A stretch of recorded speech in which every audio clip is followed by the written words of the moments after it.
India गठबंधन ये टुकड़ा टुकड़ा गैंग जो नाम दिया गया वो बिल्कुल ठीक थी। ये गैंग अलग अलग थी। हरियाणा में आपने देख लिया, जब वो जीतते हैं तब ईवीएम ठीक है और अपने खड्डे में खुद कांग्रेस गिरी, मतदाता बड़ा परिपक्व हो गया।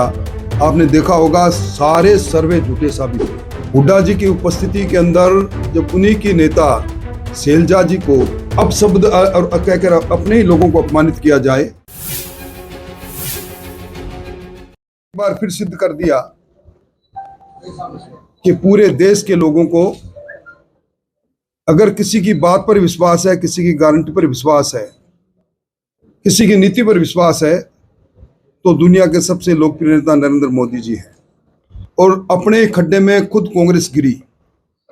हुड्डा जी की उपस्थिति के अंदर जब उन्हीं की नेता शैलजा जी को अपशब्द और कहकर अपने ही लोगों को अपमानित किया जाए, तो मैं समझता हूं कि आजकल अब हम आज़ादी का अमृतकाल मना रहे हैं।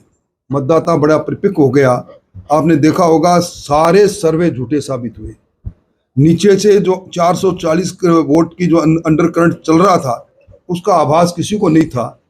इसलिए अब वो कभी ईवीएम को पर सवाल करते हैं, कभी चुनाव आयोग के अंदर जाकर, कल ही उन्होंने ज्ञापन दिया है। उनको ये दोहरे मापदंड है। जम्मू कश्मीर के अंदर जब वो सरकार बनाते हैं, वहाँ वो ईवीएम पर सवाल नहीं खड़ा करेंगे। जब वो जीतते हैं तब ईवीएम ठीक है और चुनाव और आयोग भी देश का ठीक है, और जब हारते हैं तो दूसरों के कंधे पर वो रखकर और लोगों की सहानुभूति बटोरने की कोशिश कर रहे हैं। इस चाल के अंदर अब राजस्थान के और हिंदुस्तान के लोग अच्छी तरह समझते हैं। इंडिया गठबंधन ये टुकड़ा टुकड़ा गैंग जो नाम दिया गया वो बिल्कुल ठीक थी। ये गैंग अलग अलग थी। हरियाणा में आपने देख लिया, आपसे समझौता करने के लिए कितनी दर्जनों बैठक कोई नहीं कर पाए। ये कुर्सी पाने के लिए ये आभासी तौर पर ये समझते हैं कुर्सी उनको मिल ही रही है और लड़ना प्रारंभ कर देते हैं।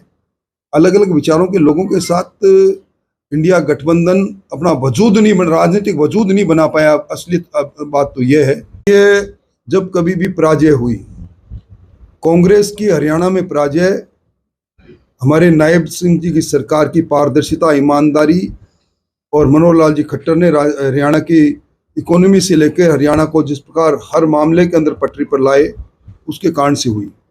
नरेंद्र मोदी जी की नीतियों के कारण से हुई।